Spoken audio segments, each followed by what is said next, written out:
செவனே தானா போய்க்கிருந்தேன். யாரு வம்பு தும்புக்காச்சும் போனா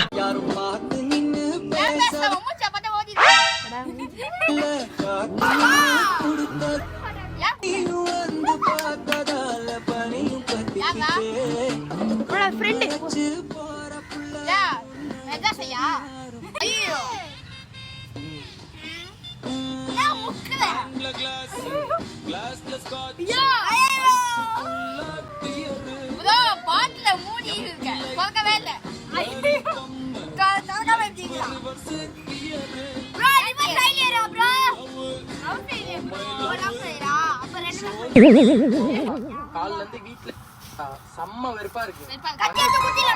வெளியே போய் சாப்பிட்டு வரலாம் மச்சான். வீட்டுல இருக்க செம்ம போர் அடிக்குது. வண்டி எடுத்துட்டு